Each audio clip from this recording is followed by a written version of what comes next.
भारत का भूगोल, जैसे अभी तक हमने विश्व का भूगोल पढ़ा, वर्ल्ड ज्योग्राफी पढ़ी, आज अपन भारत के भूगोल स्टार्ट करेंगे। तो उसमें सबसे पहले कि ये भारत का मैप आपके सामने आपको दिख रहा होगा। हम बात करें कि भारत की सबसे पहले जो जानकारी है वो हमें कहाँ से प्राप्त होती है, तो हमें हमारे पौराणिक ग्रंथों से विष्णु पुराण का ये श्लोक हमें मिलता है। इस श्लोक में लिखा हुआ है कि उत्तरम यत् समुद्रस्य हिमाद्रिश्चैव दक्षिणम वर्षतद भारतम भारती यत संतति। इस श्लोक का से हमें ये ज्ञात होता है कि भारत है क्या, भारत कहाँ है। ये चूंकि श्लोक क्यों दिया गया कि मतलब आधुनिक संदर्भ में तो हम भारत को समझेंगे ही, आधुनिक परिभाषाएं भी भारत की देखेंगे, भारत की सीमाएं, भारत के राज्य, भारत की नदियां, झीलें, पर्वत, पठार, भारत के उद्योग, भारत के जनजातियां सब पढ़ेंगे। लेकिन चूंकि भारत है क्या, इसकी सबसे प्राचीन बात, सबसे पुरानी बात हमको कहाँ मिलती है, वो हमें हमारे संस्कृत के ग्रंथों में मिलती है। ये श्लोक स्पष्ट तौर पे बताता है कि भारत कोई आज का देश नहीं है, यह एक पुरातन सभ्यता है। कि उत्तरम यद समुद्रश्य, यानी कि समुद्र के उत्तर में, दक्षिणश्चैव हिमाद्रिश्चैव दक्षिणम, यानी कि हिमालय के दक्षिण में, वर्ष तद भारतम नाम भारती यत्र संतति। उस भूभाग को क्या कहते हैं, भारत कहते हैं, और वहां के निवासी भारतीय कहलाते हैं।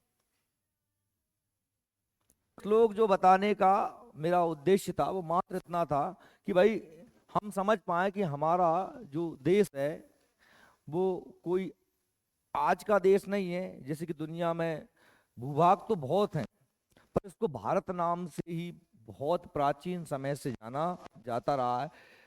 ना उस समय अक्षांश देशांतर रेखाओं से किसी भूभाग का भौगोलिक पता बताया जाता था, तब भी हमारे ऋषि मुनियों ने भारत क्या है इस संदर्भ में यह श्लोक दिया था। आपको पता ही है कि भाई हमारे उत्तर में क्या है, हिमालय पर्वत है, और हमारे दक्षिण में हिंद महासागर है। समुद्र के उत्तर में, हिमालय के दक्षिण में ये भूभाग है जिसका नाम भारत है, और यहाँ रहने वाले लोग भारतीय कहलाते हैं। ये श्लोक का सीधा सा अर्थ है।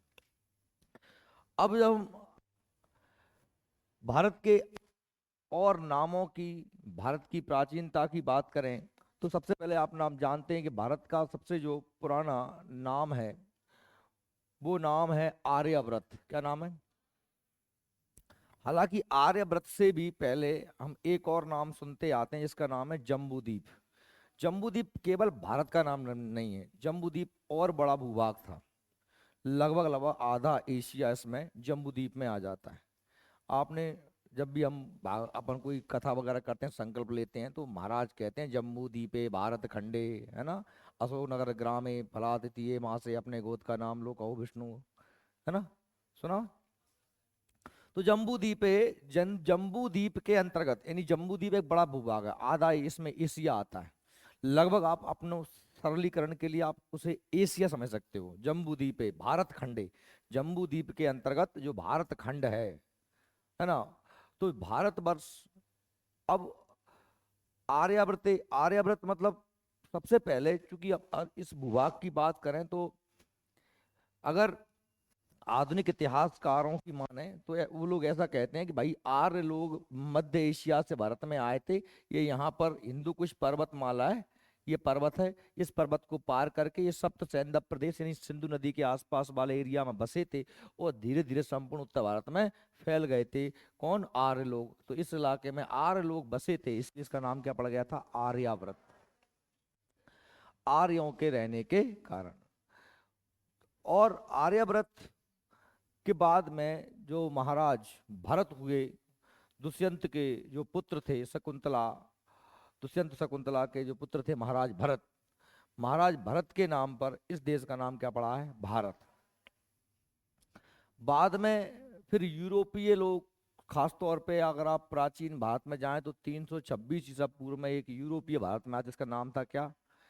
सिकंदर। नाम सुना होगा आपने, सिकंदर। जिसे सिकंदर ने क्योंकि जब वो भी देखो, एक बात आप ध्यान समझ लेना कि भारत इधर से हिमालय से घिरा हुआ है और इधर से कहाँ से घिरा हुआ है, सागर से घिरा हुआ है। भारत में आने का हमेशा से एक ही रास्ता है, उत्तर पश्चिम का ही रास्ता। क्योंकि इधर से हिमालय को पार कर पाना संभव नहीं था उस समय, कोई थोड़ी प्लेन वगैरह थे कि हवाई जहाज से हेलीकॉप्टर से आ जाएं। भाई सीधी सी बात है, सेनाओं आती थी, रथ आते थे, हाथी घोड़े पैदल सैनिक आते, तो इतने बड़े पर्वत को पार करके भारत में एंटर होना संभव नहीं था। और ये इस तरफ से समुद्र है तो कोई सुरक्षा, हमारे लिए सुरक्षा घेरा था इधर से भी और इधर से भी सुरक्षा घेरा था। जो पाकिस्तान यानी अफगानिस्तान जो इलाका है, ये अफगानिस्तान तक हमारा पहले भारत हुआ करता था। तो यहाँ से हिंदू कुश पर्वतमाला है, ये पर्वत कौन सा है, हिंदू कुश पर्वत। हिंदू कुश पर्वत से ही बहुत सारे इसमें दर्रे हैं। दर्रे किसे बोलते हैं, पर्वत के बीच से निकलने का रास्ता। तो हिंदू कुश पर्वत से यहाँ पर एक दर्रा, इसका नाम है खैबर दर्रा। खैबर दर्रा से लगभग 8 लोग भी आए थे और वहीं से ये कौन आए थे, सिकंदर आया था। और सिकंदर जब आया तो ये उसे एक जो नदी मिली, एक जो नदी है जिस नदी का नाम क्या है, सिंधु नदी। और सिंधु नदी के आसपास के इलाके को सिकंदर ने क्या नाम दिया था, सिंधु नदी को क्या नाम दिया था, इंडस। क्या नाम दिया था, सिंधु नदी को क्या कहा था, इंडस कहा था। इसलिए जो यूरोपीय थे, या यूरोप में भी सिकंदर कहाँ से आया था, यूनान से आया था। कहाँ से आया था, यूनान। यूरोप एक देश है, और यूरोप एक महाद्वीप है, उसके अंदर एक देश है जिसका नाम है यूनान। आधुनिक में हम उसे ग्रीस कहते हैं। क्या कहते हैं, ग्रीस। वर्तमान में हम उसे ग्रीस कहते हैं। उसकी राजधानी ग्रीस है ना। उसका उसे एथेंस भी कहते हैं। क्या कहते हैं, एथेंस, यूनान, ग्रीस, ये बात एक ही है। ये यूरोप का एक देश है, वहां से कौन आया था, सिकंदर आया था। और सिकंदर ने इस नदी को नाम दिया था क्या, इंडस। क्या नाम दिया था, इंडस। इस इंडस नदी से ही इस देश का नाम क्या पड़ गया है, इंडिया पड़ गया। क्या पड़ गया है, इंडिया पड़ गया है। इंडिया का नाम पड़ गया, इसी से पड़ गया। ठीक है। तो दो नाम, भारत के कितने नाम हो गए, 3 नाम हो गए, आर्यव्रत, भारत, इंडिया। अब एक और नाम है हिंदुस्तान। क्या नाम है, हिंदुस्तान। तो हिंदुस्तान जो नाम पड़ता है वो कैसे पड़ता है, देखिए हमारे अफगानिस्तान के पास में ये जो एक देश है, इसका नाम क्या है, ईरान। क्या नाम है, ईरान का पुराना नाम था फारस। क्या नाम था, फारस। अंग्रेजी में से पर्सिया भी कहते हैं किसको, ईरान को। तो ईरान के राजा, जिसमें दारा प्रथम था, या बाद में और भी अन्य राजा हुए, ये लोग जब भारत में घुसे, जब ये भारत में इस्लाम धर्म का, जब इस्लाम धर्म यहाँ तक फैल गया, ईरान तक, इस्लाम धर्म आपको पता है इधर सऊदी अरब वगैरह, वहाँ सऊदी अरब से आ जाता है, इराक, इराक से ईरान, ईरान से अफगानिस्तान, फिर पाकिस्तान होती है, भारत में एंटर होता है। तो जब ईरानी लोग भारत में आए, तो ईरानी लोगों के लिए ये जो नदी मिली, इस नदी का नाम था सिंधु। क्या नाम था, सिंधु नदी। जैसे कि बहुत सी भाषाओं में आप जानते हैं सिंधु अनेक शब्द नहीं बोल पाते, जैसे कि अगर आप कहें तो अंग्रेजी में ता शब्द का उच्चारण नहीं होता। ता के लिए कोई ध्वनि नहीं है, काय में, अंग्रेजी में। अंग्रेजी में ता कहो या टा कहो, सबके लिए क्या है, चाहे तो आप ता कहो या आप टा कहो, एक ही वर्ण है जिसका एक ही वर्ण है, क्या है, वो है टी। क्या है, टी। तो जैसे डा कहो या डा कहो, एक ही वर्ण है, क्या, डी। डी डी है ना। तो आपने सुना होगा कोई भी अंग्रेज अगर मोदी कहेगा तो वो मोडी कहता है, मोदी नहीं कहता है ना। तो ऐसी चीन की भाषा में टा का पूरी लाइनिंग है, टा ठा डा डा डा, वो बोल ही नहीं पाते चीनी लोग। थिंग थोंग थैंक ऐसे करते ना। चीन के लोग कभी टा ठा डा डा ये वर्ण ड़ा चीनी भाषा में नहीं आते। ये भाषाओं का प्रभाव रहता है ना। जैसे ना, अपन कहें अपने लोकल में भी देख लें अपन, तो महाराष्ट्र में या राजस्थान में ना की जगह अणा शब्द का ज्यादा प्रयोग करते हैं। क्या करते हैं, अणा, है ना, अणा ज्यादा आ जाता है, तो वो रहता है। तो ऐसे ही क्या लोग थे, ये ईरानी लोग थे, ये सा को हा बोलते हैं और धा को दा बोलते हैं। तो सिंधु से क्या हो गया, हिंदू। यानी इस नदी को उन्होंने क्या कहा, हिंदू। और हिंदू नदी के आसपास का देश क्या कहलाया, हिंद। क्या कहलाया, हिंद। यानी हिंदुस्तान जो नाम पड़ा है वो किसने दिया है, ईरानियों ने। इंडिया जो नाम पड़ा है वो किसने दिया है, यूनानियों ने। यूनान यूरोप का है, ईरान हमारे पास में ही है। और राजा भरत के नाम पर इसका नाम क्या पड़ा है, भारत। आर्यों का निवास स्थान था, इसलिए नाम क्या पड़ा है, आर्यावर्त। क्लियर है? तो ये हम तो सिर्फ भारत के प्राचीन नामों के बारे में आपसे बात कर रहे थे कि भारत के ये नाम है। तो ये लिखा है, देखिए आप नोट्स में, आपको नोट्स अभी जो जिनके पास हैं वो ठीक है, जिसके पास नहीं है वो ले लेना नोट्स, क्योंकि नोट्स में से ही आपकी पीपीटी है ये। भारत एक विशाल देश है। अभी आप यहीं देख लो, कोई दिक्कत नहीं ना हो तो आप मैडम से ले लेना आज। जो 3 दिशाओं में समुद्र से घिरा हुआ है, बात नहीं करो, उधर ध्यान देखो। भारत एक विशाल देश है जो 3 दिशाओं में समुद्र से घिरा हुआ है। आप लोग देखेंगे तो इस तरफ से भी समुद्र से घिरा हुआ है, इस तरफ से भी समुद्र से घिरा हुआ है। आप लोगों को अच्छी तरीके से पता होगा कि ऐसा भूभाग जो 3 ओर से समुद्र से घिरा हुआ होता है, उसे हम क्या कहते हैं, उसे हम प्रायद्वीप कहते हैं। क्या कहते हैं? प्रायद्वीप। तो प्रायद्वीप क्या होता है? ऐसा भूभाग जो 3 ओर से, तो कल कब टाइम पे आओ, कल से बिल्कुल देखो क्या कह रहे हैं हम भाई। भारत एक विशाल देश है। भारत 3 ओर से सागर से घिरा हुआ है, एक तरफ से जमीन से मिला हुआ है। ऐसा स्थान जो 3 ओर से सागर से घिरा रहता है, एक ओर से स्थल से मिला रहता है, उसको प्रायद्वीप कहते हैं। प्रायद्वीप का अंतिम छोर क्या कहलाता है? अंतरीप कहलाता है। क्या कहलाता है? अंतरीप। जैसे भारत का अंतरीप क्या है? कन्याकुमारी। क्या है? कन्याकुमारी। समझ में आई बात मेरी? अच्छा, एक बात और बताऊं मैं आपको, यदि आप विश्व के नक्शे में देखेंगे तो आपको समझ में आएगा कि भारत वास्तव में, विश्व के मैप में अगर आप देखेंगे तो भारत की कंडीशन जो है, भारतीय उपमहाद्वीप अलग ही है एक। भारतीय उपमहाद्वीप से तात्पर्य क्या है, ध्यान से समझना जरा। जैसे मैं आपसे कहूं कि आप देखेंगे कि ये पूरा का पूरा हमारा एशिया महाद्वीप है। ये हमारा पूरा जो एशिया महाद्वीप है, आप यहीं से देखते हैं, ये हमारा पूरा एशिया महाद्वीप है। ये जो है एशिया महाद्वीप। तो एशिया महाद्वीप में आप लोग देखते हैं कि जो भारत का हिस्सा है, ये जो भारत का हिस्सा है, ये इस तरीके से, ये बिल्कुल अलग है एशिया से। ये एशिया से बिल्कुल अलग है। एक प्रकार से आप देखेंगे कि हम में, चीन में या फिर उज्बेकिस्तान में सब में बड़ा अंतर है।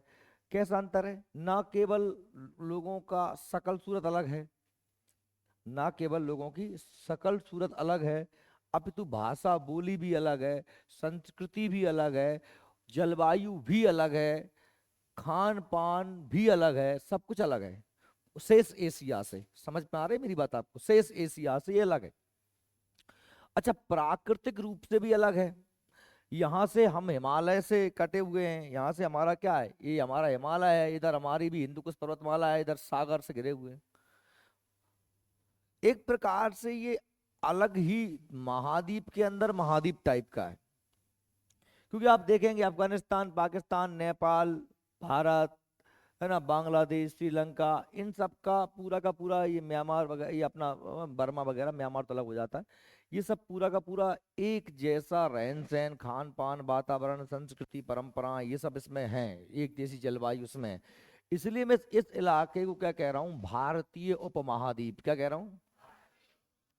भारतीय उपमहाद्वीप में मतलब ये पाकिस्तान है ना, अपना बांग्लादेश, नेपाल, बर्मा, अब हाँ बर्मा, श्रीलंका, ये सब देश इसमें आ जाते हैं।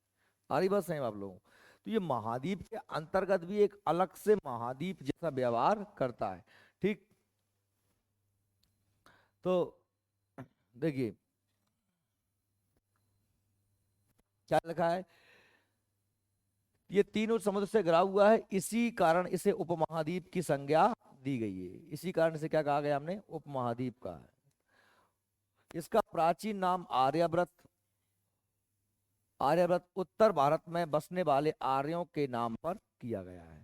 कि उत्तर भारत में आर्य लोग आके बस गए थे, इसलिए इसका नाम क्या है, आर्यव्रत। इन आर्यों के शक्तिशाली राजा भरत के नाम पर इसका नाम क्या पड़ गया, भारतवर्ष कहलाया। वैदिक आर्यों का निवास सिंधु घाटी में था, जिसे ईरानियों ने हिंदू नदी तथा देश को क्या कहा, हिंदुस्तान, और यूनानियों ने सिंधु को इंडस तथा देश को क्या कहा, इंडिया कहा। भारत के उत्तर में हिमालय पर्वत श्रृंखला और दक्षिण में हिंद महासागर, पूर्व में बंगाल की खाड़ी एवं पश्चिम में अरब सागर।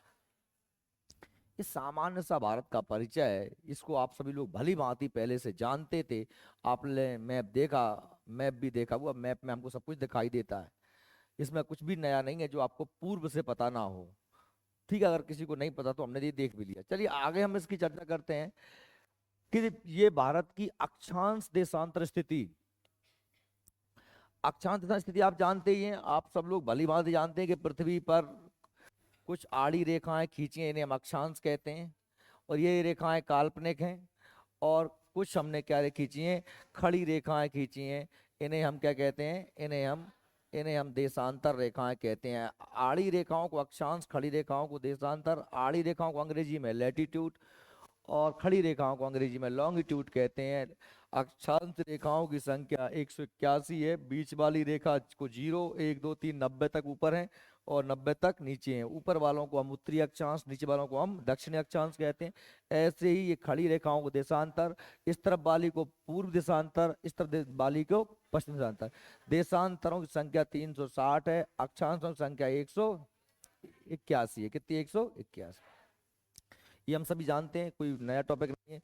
हम अगर बात करें, क्या दिक्कत आ रही है, तो ये अक्षांश देशांतर रेखाएं वास्तव में किसी भी स्थान का भौगोलिक पता बताती हैं। क्या बतलाती हैं? भौगोलिक पता। जैसे अगर मैं आपसे कहूं कि भाई देखिए भारत हमारा जो है, हमने कहा साहब ये हमारा भारत यहाँ पर है दुनिया में, कहाँ पर है भारत, ये है भारत। इस तरीके से भारत यहाँ पर हमको दिखाई देता है। तो अब पूछें तो बताएं भाई भारत है कहाँ पर। तो अब भारत कहाँ पर है, इसके लिए अब आपको एक सही पता बताना पड़ेगा। अगर आप कहोगे भारत पाकिस्तान के पास में या भारत चीन के पास में, तो सामने वालों को यदि पाकिस्तान या चीन भी पता नहीं है तो वो आपसे पूछेगा पाकिस्तान कहाँ है। भारत तो पाकिस्तान के पास में, पर पाकिस्तान का है तो पाकिस्तान भारत के पास में है, दोनों आस पास में, वो गड़बड़ हो जाएगा ना। एक वो गोविंदा की फिल्म आपने देखी होगी शायद, ऐसे बताता है उसमें एड्रेस, भारत चीन के पास में और चीन भारत के पास में और दोनों आस पास में। तो सही पता नहीं हो पाएगा। पता सही बताने के लिए आपको, जैसे मैं कहूँ कि साहब मेरा मकान गोस्वामी जी के पास में, गोस्वामी जी का मकान मेरे पास में, वो दोनों का मकान आस पास में, ऐसे तो आदमी आ ही नहीं पाएगा कभी। तो हमें सही पता बताने के लिए अक्षांश देशांतरों का सहारा लेना पड़ता है। जैसे मैं कहूँ कि एक नंबर, मैं कहूँ कि साहब अशोक नगर, दुबे कॉलोनी, होटल राजश्री वाली गली, मकान नंबर जितना भी है, तो मतलब एक हम सही एड्रेस पे आ जाएंगे, फिर आपको भटकना नहीं पड़ेगा। यही होता है पता बताने का सही तरीका। तो भाई अगर मैं कहूं कि भारत की स्थिति दुनिया में कहाँ है, तो दुनिया में ये है भारत। अब दुनिया में मैंने सबसे पहले तो क्या काम, दुनिया को ये बीच की रेखा खींच ली, इसका नाम क्या है? 0 डिग्री देशांतर। इसके ऊपर का उत्तरी गोलार्ध, नीचे का दक्षिणी गोलार्ध। तो भारत किस गोलार्ध में है? उत्तरी गोलार्ध में। ठीक है। अब उत्तरी गोलार्ध में तो, लेकिन उत्तरी गोलार्ध तो बहुत बड़ा है, उत्तरी गोलार्ध में कहाँ है? तो हमने कहा उत्तरी गोलार्ध में हमने बहुत सारी क्या खींची है? अक्षांश खींची है। क्या खींची है? अक्षांश। कितनी अक्षांश है? 1, 2 ऐसी कितनी है? 90 अक्षांश है। कितनी अक्ष हैं? तो हम वो वाली अक्षांश देख लेंगे जो भारत को कहाँ टच करती है, यहाँ पे टच करती है। कहाँ टच करती है? नीचे जस्ट। कहाँ टच करती है? यहाँ टच कर रही है। तो इसका नंबर कितना है? 8। देखो ये कितना नंबर है? 8। कितना नंबर है? ये यहाँ पर 0 थी, 0, ये 0 थी, 0, 1, 2, 3 जा, कौन से नंबर वाली है? 8 नंबर वाली। ये 8 नंबर वाली अक्षांश है। ठीक है। 8 डिग्री 4 मिनट। पूरी फुल 8 भी नहीं है, कितनी है? 8 डिग्री 4 मिनट। मैं कहता हूँ 8 डिग्री 4 मिनट। अब 4 मिनट तो ठीक है, अब और कहाँ है भाई? 8 डिग्री 4 मिनट से लेके फिर आगे बढ़ोगे तो ये जो लास्ट वाली ये ऊपर टच करती है, यहाँ टच करती है, उसका नंबर कितना हो गया? 37 डिग्री 6 मिनट। हो गया कि नहीं हो गया? ये यहाँ पर टच कर रही थी कौन सी? 8 डिग्री। और यहाँ टच कर रही कितनी? 37 डिग्री 6 मिनट। 37, 38 से थोड़ा सा नीचे ना, 37 डिग्री 6 मिनट। तो ये रेखा है कौन सी? आप जानते हैं कि ऊपर का गोलार्ध उत्तरी गोलार्ध होता है, और ऊपर जो रेखा खींची उन्हें क्या कहते हैं? उत्तरी अक्षांश कहते हैं। तो ये जो रेखा है इसका नाम क्या है? 8 डिग्री 4 मिनट नीचे वाली है ना, और 37 डिग्री 6 मिनट ऊपर। तो मैं ये कह सकता हूं कि भारत 8 डिग्री 4 मिनट से 37 डिग्री 6 मिनट उत्तरी अक्षांश के बीच में। ये दोनों रेखाएं कौन सी हैं? उत्तरी अक्षांश। क्योंकि सभी रेखाएं कैसी हैं? उत्तरी अक्षांश। इस भूमध्य रेखा के ऊपर सब क्या कहलाती है? उत्तरी अक्षांश। और नीचे वाली क्या कहलाती है? दक्षिणी अक्षांश। बात समझ में आ रही है? तो भारत जो है 8 डिग्री 4 मिनट से लेकर 37 डिग्री 6 मिनट उत्तरी अक्षांश, अब इससे सही पता तो बता नहीं पाएंगे हम, क्यों नहीं बता पाएंगे भाई, क्यों 8 डिग्री तो यहाँ पर भी है, तो यहाँ पर भी तो है, तो यहाँ अब भारत कहाँ है? यहाँ है, यहाँ है, यहाँ है, कहाँ है? ये 2 लाइन तो पूरे में हो गई ना। तो भाई भारत, कोई मेरे से कहे कि 8 डिग्री 4 मिनट से लेकर 37 डिग्री 6 मिनट के बीच में भारत है, तो भाई मैं ये पूरी की पूरी पट्टी मिल गई मुझे। ये 8 डिग्री और ये 37 डिग्री, तो मैं पूरे में ढूंढता ढूंढता फिरूंगा, कहाँ मिलेगा मुझे भारत? तो मुझे, जैसे मैं अगर आपसे कोई कहे साहब के मुर्गा कितना बड़ा है, तो आपको अगर मुर्गा इतना बड़ा है, तो ऐसा तो नहीं होता ना। इतना बड़ा मुर्गा थोड़ी होता, गाय भैंस थोड़ी है। अभी एक और हाथ लगा दो कितना बड़ा मुर्गा है, तो फिर वो यहाँ फिर एक अनुमान लग जाए कि साहब इतना बड़ा मुर्गा है, हो सकता है ना। एक सही अनुमान बताने के लिए हमने अगर ये रेखाएं ले ली, तो हमको फिर ऐसी रेखाएं भी लेना पड़ेगा। बात सही में आ रही है आपको मेरी? तो भाई आप जानते हैं कि भारत में भाई ये जो रेखाएं हैं, हमने कहा साहब ये, अब हम देख लेते हैं, ये आधी बांट देते हैं। ये कौन सी रेखा है? देशांतर। जैसे कि इस रेखा ने ऊपर उत्तर दक्षिण में बांटा, तो ये रेखा पूरब पश्चिम में बांटती। और ये रेखाएं कौन सी हैं? देशांतर हैं। क्या है? देशांतर। तो इस वाले पूरे इलाके का नाम, इस वाले पूरे इलाके में जितनी रेखाएं खींची जाएंगी, वो सब कहलाएंगी क्या? पूर्वी देशांतर। क्या कहलाएंगी? पूर्वी देशांतर कहलाएंगी, पूर्वी देशांतर। और ये कहलाएंगी पश्चिमी देशांतर। तो ये तो तय हो गया कि भारत पूर्वी इलाके में है। कौन से इलाके में? उत्तर वाले में और पूरब वाले में। तो क्या कह सकता हूँ, भारत किस गोलार्ध में है? उत्तर पूर्वी गोलार्ध कह सकता हूँ ना। कहाँ है भारत? उत्तर पूर्वी गोलार्ध में है भारत, दिख रहा है हमको, उत्तर पूर्वी गोलार्ध में है। और हमने कहा था 8 डिग्री 4 मिनट से लेकर 37 डिग्री 6 मिनट उत्तरी अक्षांश के मध्य है। लेकिन अब हमें क्या देखना है? देशांतर। क्या देखना है? देशांतर। देशांतर कुल कितनी है भाई? दो देशांतर है, 1 डिग्री पे एक खींची जाती है, 1 डिग्री पर एक खींच। चूंकि पृथ्वी कैसी है? गोल।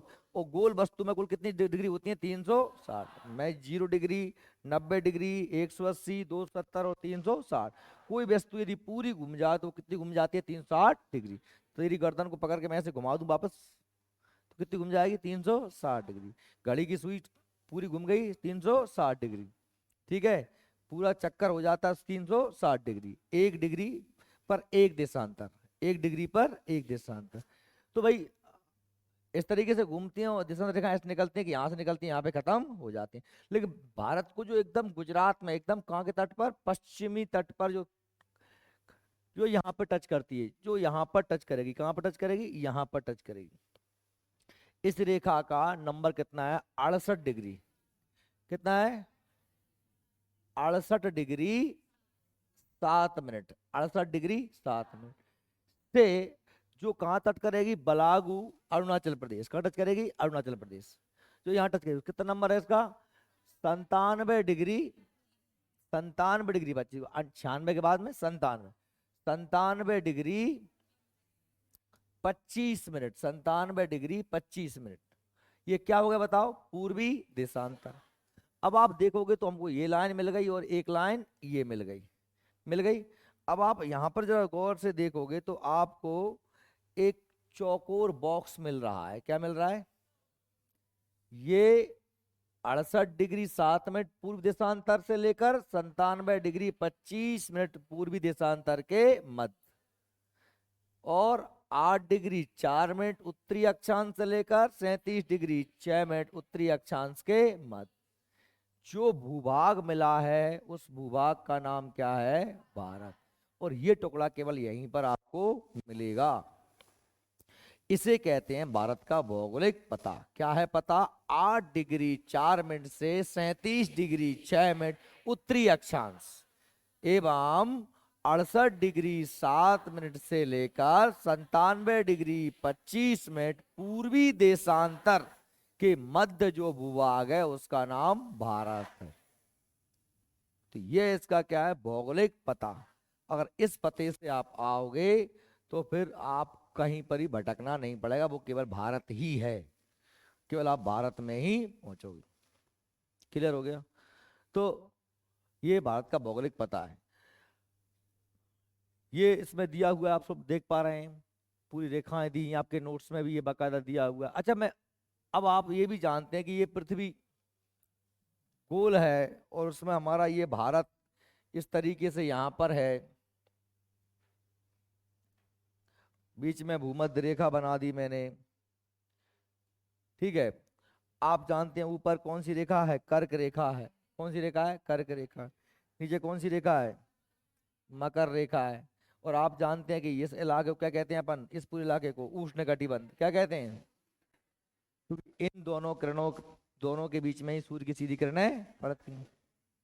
तो भारत काय में आ रहा है? आधा उष्ण कटिबंध में आ रहा है। भारत की जलवायु कैसी होगी? गर्म जलवायु होगी, क्योंकि काय में आ रहा है भारत? उष्ण कटिबंध में। काय में आ रहा है? उष्ण कटिबंध। कर्क रेखा भारत के बीच बीच से गुजरती है। 8 राज्यों से। कितने राज्यों से? 8 राज्यों से गुजरती है। 8 राज्यों से गुजरती है। यहाँ सबसे पहले क्या आता है? गुजरात। फिर क्या आता है? राजस्थान। फिर क्या आता है? मध्य प्रदेश। फिर क्या आता है? छत्तीसगढ़। फिर क्या आता है? झारखंड। फिर क्या आता है? बांग्लादेश, पश्चिम बंगाल। फिर क्या आता है? त्रिपुरा। फिर क्या आता है? मिजोरम। ये 8 राज्य आपको नाम से याद होने चाहिए, कोई दिक्कत नहीं है। आप मैप में देखोगे तो आपको ये क्लियर समझ में यहाँ पर आ जाएगा। ये 8 राज्य देखिए, गुजरात 1, 2 राजस्थान, 3 मध्य प्रदेश, 4 छत्तीसगढ़, 5 झारखंड, 6 पश्चिम बंगाल, 7 त्रिपुरा, 8 मिजोरम। बकायदा ये मैंने मैप में भी अलग से दर्शा रखा है, जैसे आपको दिक्कत ना आए। आप एटलस में देखो तो वो आएगी। ये तो स्पष्ट है। एक तरफ से याद कर लेना, दो बीच बीच में ऐसे मत पढ़ना कि साहब रट रट छत्तीसगढ़, गुजरात, फिर मध्य प्रदेश, ऐसे करोगे तो भूल जाओगे। लाइन चलो, चाहे उधर से या फिर इधर से। उधर चलोगे तो आप मिजोरम, त्रिपुरा, पश्चिम बंगाल, झारखंड, छत्तीसगढ़, मध्य प्रदेश, राजस्थान और गुजरात। इधर चलोगे तो गुजरात, राजस्थान, मध्य प्रदेश, छत्तीसगढ़, झारखंड, पश्चिम बंगाल, मिजोरम और त्रिपुरा। ये त्रिपुरा और मिजोरम। आई बात समझ में? तो ये 8 राज्यों से गुजरती है हमारी कौन सी रेखा? कर्क रेखा। अब आप लोग देखें, देखिए आकृति विस्तृति की बात करें तो भारत की आकृति चतुष्कोणीय है। चतुष्कोणीय इस तात्पर्य क्या? आप लोग खुद देखिए भारत, देखिए कैसे, यहाँ से अगर मैं स्टार्ट करता हूं तो एक कोण, दूसरा कोण, तीसरा कोण और चौथा कोण, बन गया 4 कोण। तो भारत की स्थिति कैसी है? चतुष्कोणीय। ठीक है। आप देखें यह दक्षिण एशिया के मध्य स्थित है। कहाँ स्थित है? दक्षिण एशिया, एशिया के दक्षिण में, है ना। इसके पूर्व में इंडो चीन प्रायद्वीप एवं पश्चिम में अरब प्रायद्वीप स्थित है। आप इसके देखेंगे, इस तरफ देखेंगे तो यहाँ पर क्या जाता है? इंडो चीन का इलाका। इधर अरब सागर के बाद में क्या जाता है? प्रायद्वीप। कौन सा प्रायद्वीप? अरब, अरब प्रायद्वीप। सबसे बड़ा प्रायद्वीप दुनिया का कौन सा प्रायद्वीप है? अरब प्रायद्वीप। ठीक है। अक्षांश की दृष्टि से उत्तर उत्तरी गोलार्ध देश का देश है। काय में? उत्तरी गोलार्ध में। अक्षांश से कहाँ है? उत्तरी गोलार्ध में, है कि नहीं है? और तथा देशांतर दृष्टि से काय में? पूर्व देशांतर में। भारत उत्तरी गोलार्ध में 8 डिग्री 4 मिनट से 37 डिग्री 6 मिनट उत्तरी अक्षांश तथा 68 डिग्री 7 मिनट से 97 डिग्री 25 मिनट पूर्व देशांतर के बीच स्थित है। देश का मानक समय 82 पूर्व देशांतर है, जो कि मिर्जापुर, नैनी, प्रयागराज, उत्तर प्रदेश से गुजरती है। यह ग्रीनविच समय से 5 घंटे 30 मिनट आगे। अब आप सब लोगों को पता ही है, जैसे मैंने कहा, अभी आपसे कहा था कि भाई ये हमारी पृथ्वी है और पृथ्वी का जो बीच की रेखा है इसे हम बीच GMT बोलते हैं, 0 डिग्री देशांतर रेखा। इसके इस तरफ की पूर्व देशांतर, इस तरफ की पश्चिम देशांतर। आप ये भी अच्छी तरीके से जानते हैं कि पृथ्वी पश्चिम से पूरब की ओर घूमती है। पृथ्वी इस तरीके से घूम रही है। ठीक है। इसलिए सूर्य कहाँ से उगता हुआ दिखाई देता? हमें पूरब से उगता हुआ दिखाई देता है। जैसे हम गुना की ओर जा रहे हैं बस में बैठ के, और अगर कोई पेड़ खड़ा है सड़क के किनारे तो पेड़ हमको गुना से असनर की ओर आता हुआ दिखाई देगा। देता कि नहीं था? हम ट्रेन में जा रहे हैं तो शहर हमें अपनी तरफ आता दिखाई देगा, जबकि शहर वही है, हम चल रहे हैं। ऐसे सूरज अपनी जगह है, पृथ्वी घूम रही है। इसलिए हम जा रहे हैं पश्चिम से पूरब, हम जा रहे हैं अशोकनगर से गुना, और पेड़ दिख रहा है हमें गुना से अशोकनगर। ठीक है ना। ये कुछ बच्चों के दिमाग में ही रहता है कैसे क्या हो रहा है। भाई ये सिंपल सी बात है। इसीलिए पृथ्वी अपना पूरा परिक्रमा धुरी पर घूमने में 24 घंटे का समय लेती है। कितना समय लेती है? 24 घंटे। 24 घंटे में यानी कि कुल कितनी डिग्री घूमती है 24 घंटे में? 360 डिग्री। क्योंकि पूरा चक्कर लगाने में कितनी डिग्री होती है? 360 डिग्री। और हर डिग्री पे क्या है? एक देशांतर। क्या है? एक देशांतर। तो उसे कितनी डिग्री घूमना है 24 घंटे में? 360 डिग्री। अगर मैं ज्ञात करूं कि साहब के 1 डिग्री घूमने में कितना समय लेगी, तो 1 डिग्री घूमने में लेती है वो कितने समय? 4 मिनट का समय। कितना समय लेती है? 4 मिनट का समय लेती है। कितने डिग्री घूमने में? 1 डिग्री घूमने में। तब आप देखोगे कि 15 डिग्री घूमने में 60 मिनट, 60 मिनट 15 डिग्री घूमने में 60 मिनट, यानी 1 घंटा।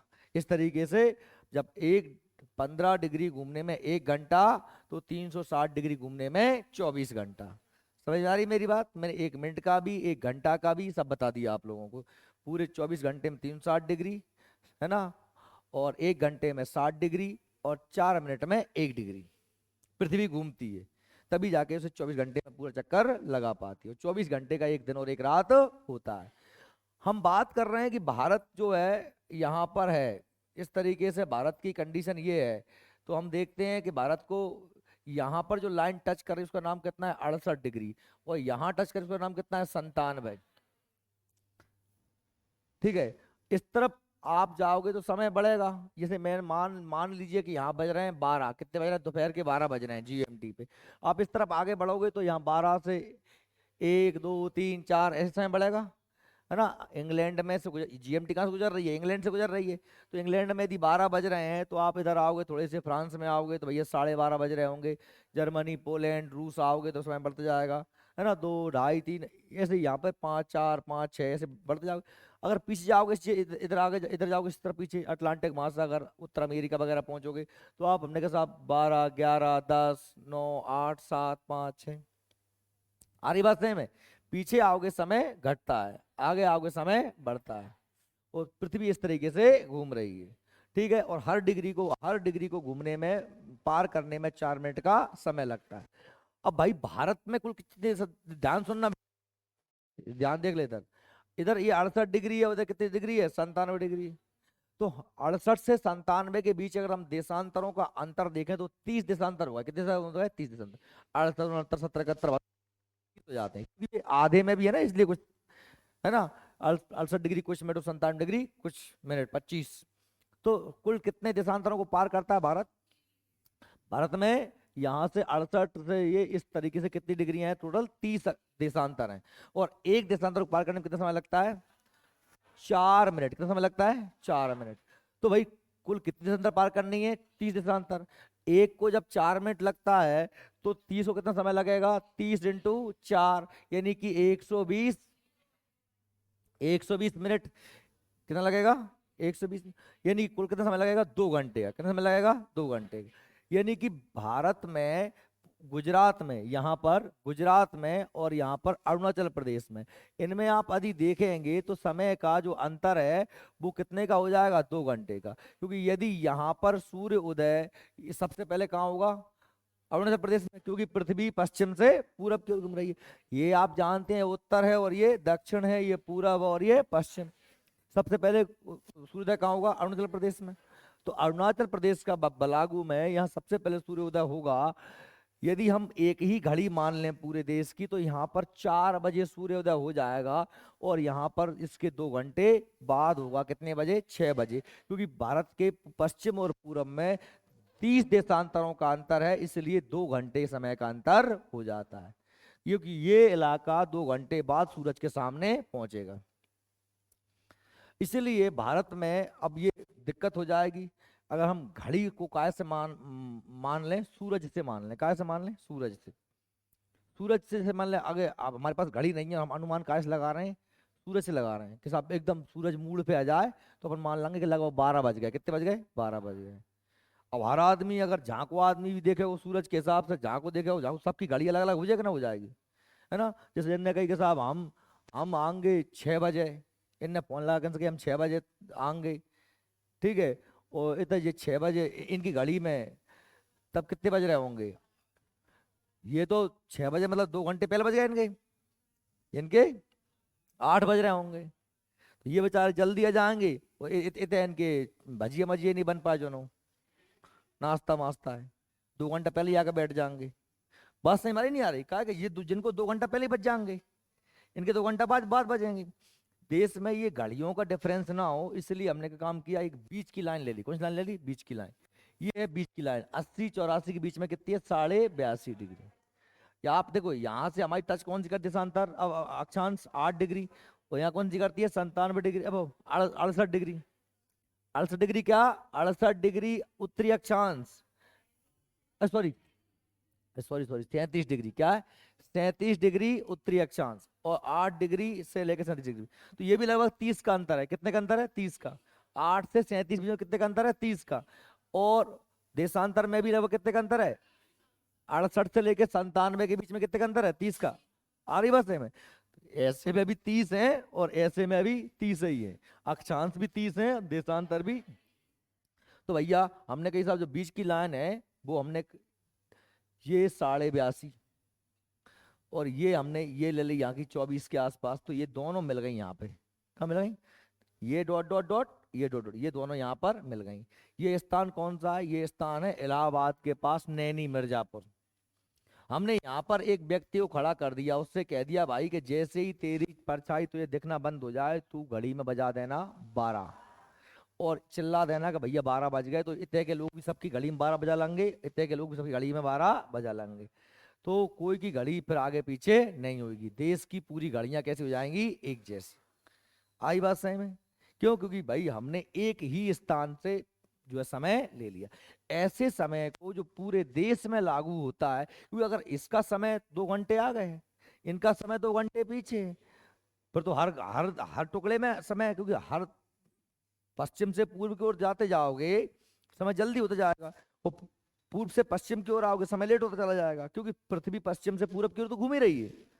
सूर्योदय यहाँ पहले होगा, यहाँ थोड़ा इसके बाद यहाँ यहाँ यहाँ यहाँ यहाँ ऐसे होगा, तो सबकी घड़ी अलग अलग हो जाएंगी। सबकी घड़ी अलग ना हो इसलिए हमने देश के बीच का कोई पॉइंट ले लिया, उससे हमने कहा देश का मानक समय। क्या कहते हैं? स्टैंडर्ड टाइम, मानक समय, जो पूरे देश में अप्लाई होगा, पूरे देश के लिए लागू होगा। बात सही में आ रही है? क्योंकि ऐसा अपन ने, क्योंकि भाई गाड़ियों में अंतर ना हो। पता अभी ये पूर्वोत्तर के राज्य वगैरह हैं, ये लोग इनकी जैसे मान लीजिए गाड़ी बेचारों की जो है अपने हिसाब से चल रही है। हमारे इधर सूर्योदय हो रहा है सुबह 6 बजे, और इनके इधर हो जाता है सूर्य क्या बजे? 4 बजे। लेकिन अब सरकार के जो ऑफिसों के टाइम है वो तो फिक्स है कि भाई आपको 10 बजे ऑफिस पहुंचना है। कितने बजे पहुंचना है? अपन 10 बजे ऑफिस पहुंचते हैं ना भैया, सुबह उठे 6 बजे, नहाया धोया, नाश्ता वास्ता किया 10 बजे, जैसे हम स्कूल टाइम में 10:30 बजे, अब 10:30 स्कूल पहुंचना है हमको, ठीक है। और छुट्टी कितने बजे होगी? 4:30 बजे, 5 बजे। 5 बजे छुट्टी हुई मान लो, तो अपना तो सब ठीक ठाक चल रहा है कि भाई सूर्योदय हुआ, उठे, सूर्योदय होते ही नहाया धोया, स्कूल चले गए, 5 बजे बस वापस आ गए। लेकिन पता है यहाँ क्या हो रहा है? बेचारे ये 4 बजे उठ जाते हैं, क्योंकि वहां सूर्योदय कितने बजे हो गया? 4 बजे हो गया। लेकिन 4 बजे सूर्योदय हो गया, अब उन्हें ऑफिस कितने बजे जाना है? 10 बजे। तो वो बढ़िया खा लेते हैं, सो लेते हैं, लेट लेते हैं खूब आराम से, खूब मतलब, अब लेट बजेंगे मतलब जब हमारे इधर बज जाएंगे 12, तब उनके इधर बजेंगे 10। तो 12 बजे वो वापस, मतलब अपने हिसाब से वापस कितने बजे जाएंगे? 12 बजे। उनके हिसाब से कितने बज रहे हैं? 10 ही बज रहे हैं, ठीक है। अब 10 बजे पहुंचे, अब अपन तो संजा होने से पहले ही 5 बजे अपनी छुट्टी हो गई। उनके संजा क्या बजे हो गई? 4 बजे ही हो गई। कहा कि अपन से 2 घंटा पहले सूरज डूब जाएगा, जब पहले उगा है तो पहले डूबेगा। तो अब वहाँ अंधेरा हो गया, अब बेचारे उनको लाइट वाइट जलानी पड़ती है, अब अंधेरे में फिर लौटते हैं वो घर को। वो लोग मांग करते रहते हैं, ये पूर्वोत्तर राज्य वाले, असम त्रिपुरा मिजोरम वगैरह, भाई हमारा स्टैंडर्ड टाइम एक अलग कर दो, हमारा एक मानक समय अलग कर दो। ये मांग उठती रहती है इस इलाके में, ठीक है। क्योंकि इससे भैया बहुत से नुकसान है, क्योंकि तो हमारे आने जाने में दिक्कत होती है, ऊपर से अब अंधेरा हो जाएगा तो लाइट जलानी पड़ेगी, और लाइट जलानी पड़ेगी तो वो एक एक्स्ट्रा खर्चा हो जाएगा, कि लाइट में काम करना पड़ेगा, बिल वगैरह ज़्यादा आएंगे, तो ये सारी चीज़ें भी रहती हैं, है ना। तो ये समझ में आया आप लोगों को? तो भारत का समय, अब मैं कहूँ कि साहब ये क्या है? जीएमटी। जीएमटी, जीएमटी मतलब 0 डिग्री, और हमारा समय कितना बीच का? 82.5 डिग्री। ये कितना है? 82.5 डिग्री। दुनिया का मानक समय कहाँ से लग गया है? 0 डिग्री से लिया गया है, और हम कहाँ पर हैं? 82.5 डिग्री, है कि नहीं? पूर्व देशांतर। भारत का मानक समय क्या है? 82.5 डिग्री, इलाहाबाद के पास नहीं। यानी कि हम कितने इससे कितनी डिग्री आ गए हैं? 82.5 डिग्री पूरब की ओर, यानी इससे आगे, इससे आगे हमारे उधर सूर्योदय पहले हो जाएगा। 82.5 डिग्री है। अब आप जानते हैं 1 डिग्री घूमने में कितना समय लगता है?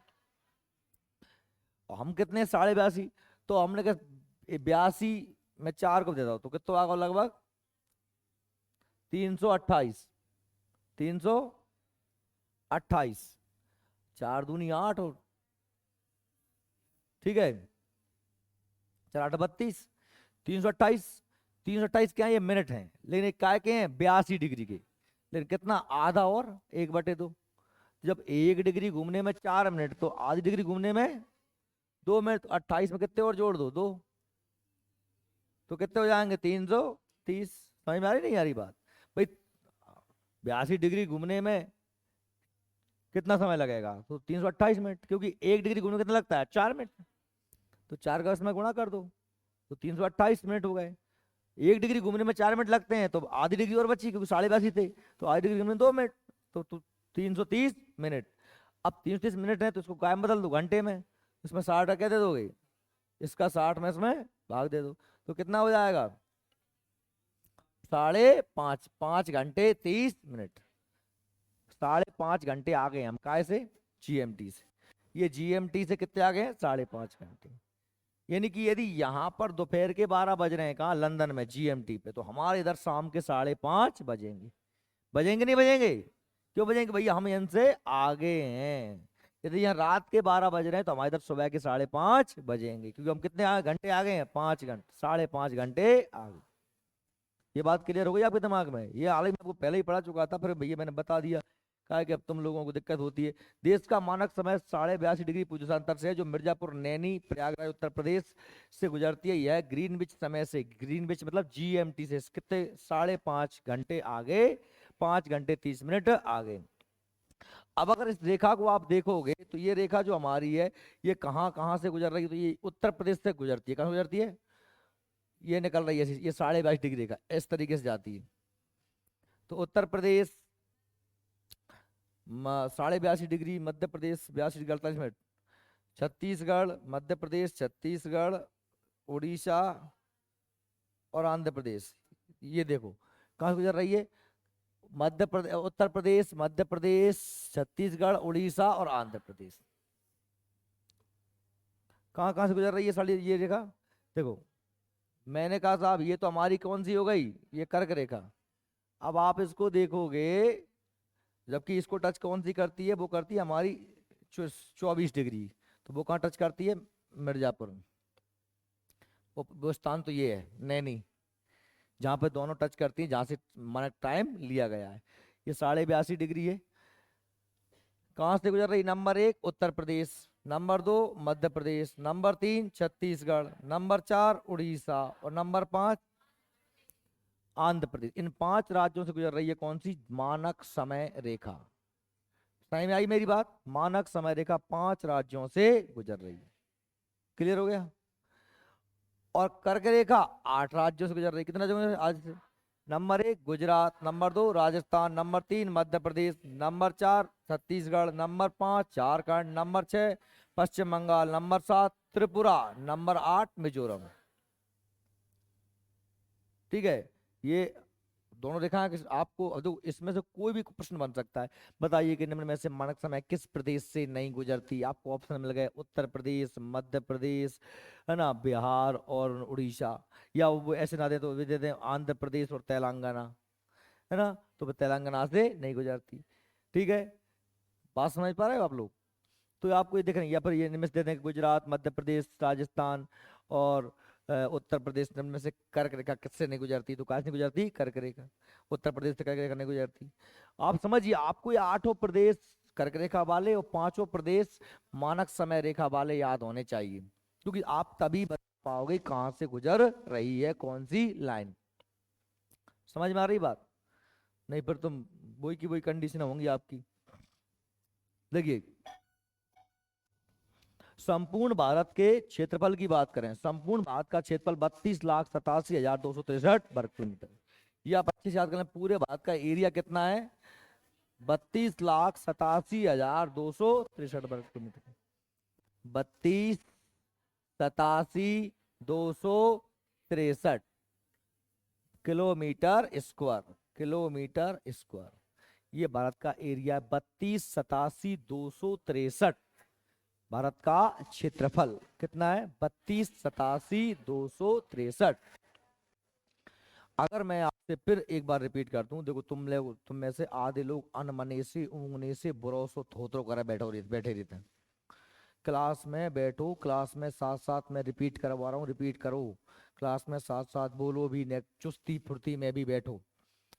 क्योंकि अगर आप यहाँ पूरे होश आवास में बैठे रहे ना, तो आपको घर पे सिर्फ एक बार रिवीजन करना पड़ता है, चीजें यहीं याद हो जाती हैं, यहीं के यहीं याद हो जाती हैं चीजें। हम किसी चीज को नहीं भूलते। अगर आप देखो, तुम सोच रहे हो कि हम यहाँ पे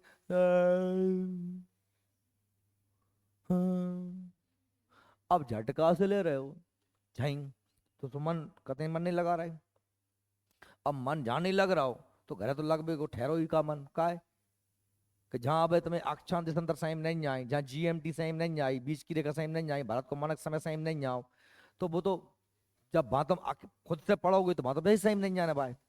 कहा जब जब जब मैं समझा रहा हूँ कि पुत्रा रे देख ले, जो आगे है वो 5 घंटा 5.5 घंटा, 1 डिग्री में 4 मिनट लगते हैं, 82 डिग्री में 330 मिनट लगते हैं।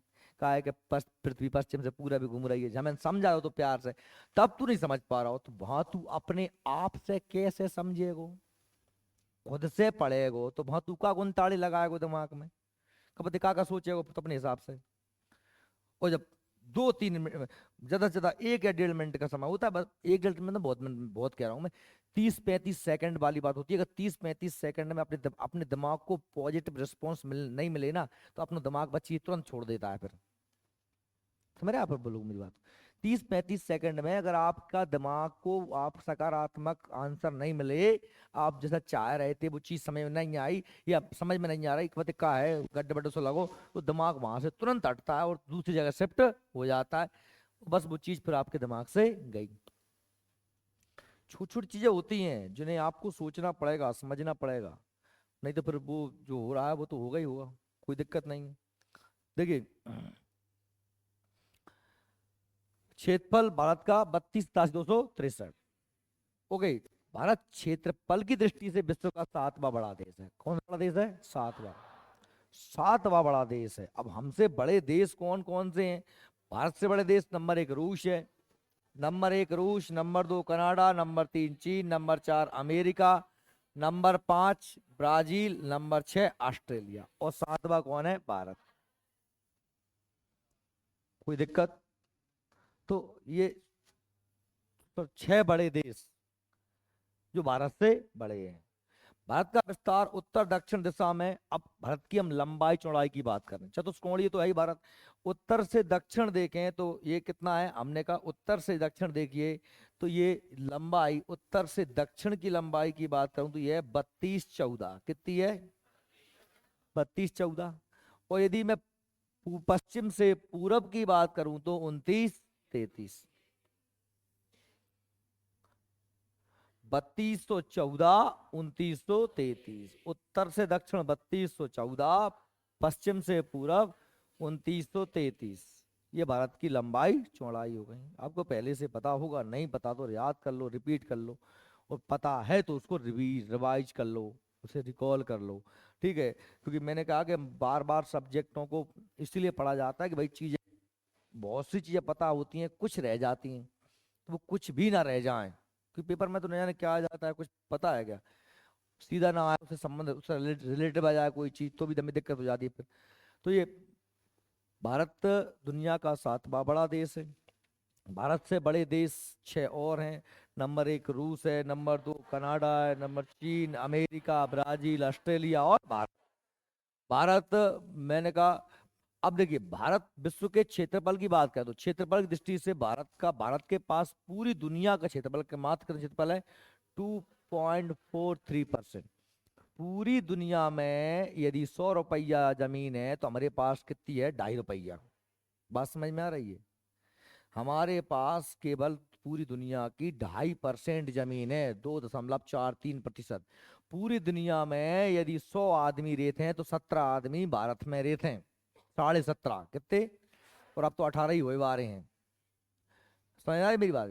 पूरी दुनिया की जमीन की तो हमारे पास मात्र 2.5% है, और लेकिन पूरी दुनिया की जनसंख्या की 17.5% जनसंख्या भारत के पास है। तो ये तो बड़ा मतलब भेदभाव टाइप का नहीं हो गया, क्योंकि अब उसमें गलती दुनिया की थोड़ी है, हमारी गलती है, क्योंकि जमीन तो भगवान ने दी है, आदमी तो हमने ही पैदा करे ना।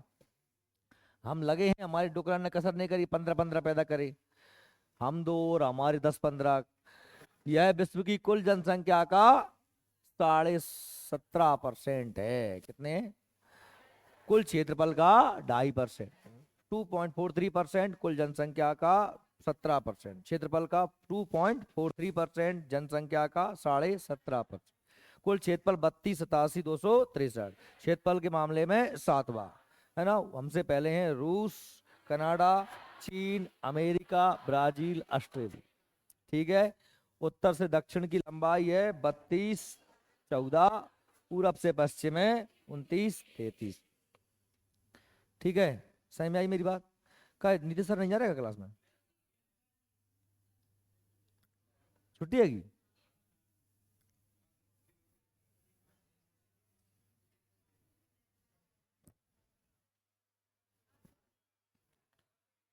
भारत की स्थल सीमा की लंबाई लगभग 15,200 कितनी है? चलो भाई, भारत की स्थल सीमा की बात करें, क्या बात करें? स्थल सीमा की।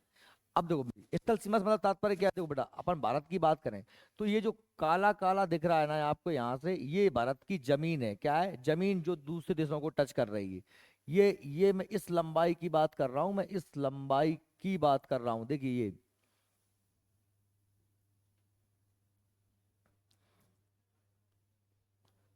इस लंबाई की बात कर रहा हूं। अब देखो, ये जो दिख रहा है आपको, ये भूरा भूरा, ये पानी है। ये क्या है? पानी। तो ये कौन सी सीमा हो गई? स्थलीय सीमा। और ये जो सीमा है, ये सीमा है जलीय सीमा। कौन सीमा है? जलीय। ये सीमा है जलीय सीमा। तो दो प्रकार की सीमा है, एक स्थलीय सीमा और एक जलीय सीमा। अब मैं कह रहा हूं कि ये जो सीमा है, इसकी लंबाई कितनी है? इसकी लंबाई है 15,200 किलोमीटर। कौन सी सीमा? स्थल वाली सीमा, है ना, स्थल सीमा। और यदि मैं जल सीमा की बात करूं, क्या की बात करूं? जल सीमा। तो ये है 6100। कितनी है? 6100 लेकिन देखो, ये तो जल सीमा ये हो गई, लेकिन जल सीमा हमारी अंडमान निकोबार द्वीप, इनकी सीमा भी तो काय की होगी? जल की सीमा होगी कि नहीं होगी? या फिर लक्षद्वीप। तो ये मुख्य भूमि की बात कर रहा हूं, तो कितनी है? यहां से लेके, हमने कहा साहब, गुजरात से लेकर कहां तक? पश्चिम बंगाल तक। जलीय सीमा कितनी है? 61। लेकिन अगर इसमें मैं द्वीपों को और जोड़ दूंगा तो ये हो जाएगी 7516। कितनी हो जाएगी? ये हो जाएगी 7516.25, 7516 किलोमीटर। बात समझ में आ रही है? 7516 किलोमीटर। ठीक है। तो जलीय सीमा और स्थलीय सीमा दोनों सीमा सही में ही आपको। भारत की जलीय सीमा है 7516 द्वीपों सहित, और मुख्य भूमि की 6100। भारत की स्थलीय सीमा 15,200। 15,200। ठीक है। अब देखो,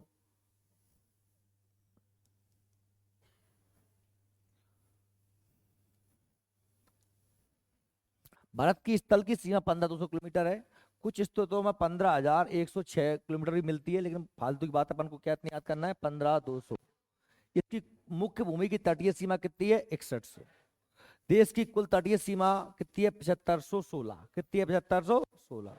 समझ में आ गई मेरी बात? द्वीपों सहित। इस प्रकार भारत की कुल सीमा 15,200 प्लस 7516, यानी लगभग 22,716, जलीय प्लस स्थलीय किलोमीटर लंबी है। भारत की समुद्र सीमा 12 नॉटिकल मील है। अब 12 नॉटिकल मील क्या होता है बेटा? जैसे मैंने कहा अभी आपसे, देखो, ये हमने कहा भारत का समुद्र है, यहाँ से, अब समुद्र तो बहुत दूर तक है। भारत का समुद्र कहाँ तक है? समुद्र जैसे हमने पृथ्वी पर दूरी काय से नापते हैं? अपन किलोमीटर में नापते हैं। क्या में नापते हैं? किलोमीटर में। लेकिन समुद्र की दूरी की थोड़ी किलोमीटर में नापते हैं। समुद्र में लहरें होती हैं। क्या होती हैं? लहरें। तो समुद्र में क्या होती हैं? लहरें होती हैं। इसलिए समुद्र की जो लंबाई होती है, समुद्र की जो दूरी होती है, उसे क्या में नाप जाते हैं? नॉट में। क्या में नापते हैं? नॉट।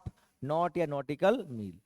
1 किलोमीटर, 1 किलोमीटर जो हम दूरी नापते हैं, उसमें कितने मीटर होते हैं? 1000 मीटर। कितने मीटर होते हैं? ये सब जानते हो ना। ऐसे ही एक नोट में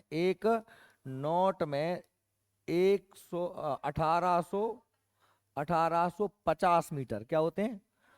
1800। 1 किलोमीटर होता है 1000 मीटर का, और एक नोट होता है 1850। क्योंकि ये हो गया 1 किलोमीटर सीधी जगह है। लेकिन आप कहोगे साहब ये नोट कैसे नापोगे? लहरों पे, काय पे? लहरों पे। अब इन लहरों को सीधा करोगे था तो स्वाभाविक सी बात है किलोमीटर से लंबी हो जाएंगी।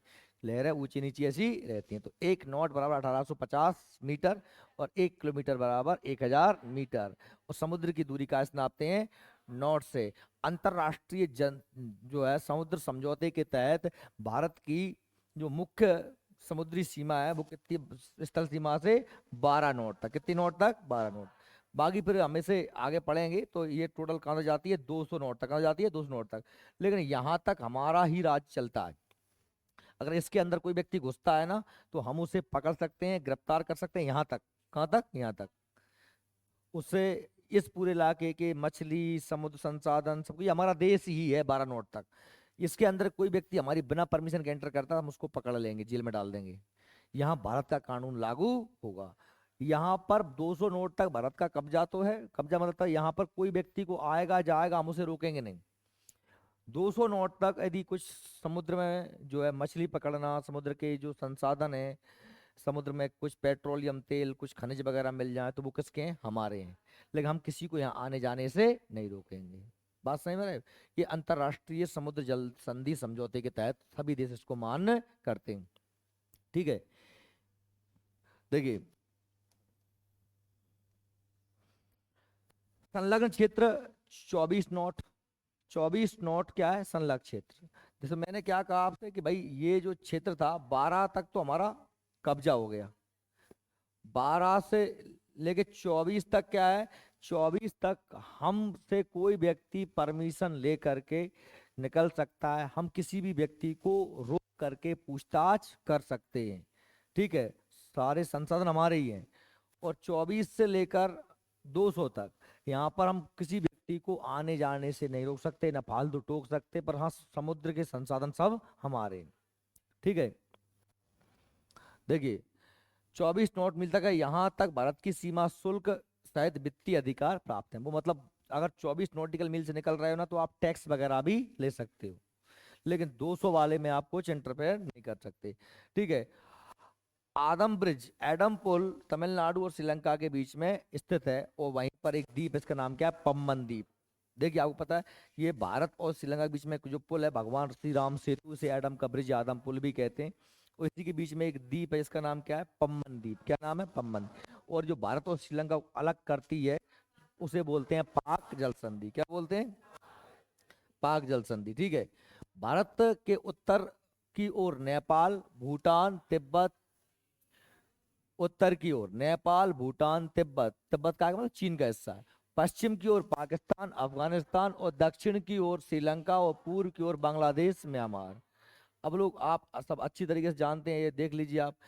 भाई भारत के ये उत्तर, ये दक्षिण, ये पूरब, ये पश्चिम। पश्चिम में अफगानिस्तान पाकिस्तान, उत्तर में आप देखोगे तो चीन आ गया, नेपाल आ गया, भूटान आ गया। ये उत्तर में हो गए। अगर आप पश्चिम में देखोगे तो बांग्लादेश आ गया, म्यांमार आ गया। दक्षिण में देखोगे तो हिंद महासागर है, श्रीलंका वगैरह है। ठीक है।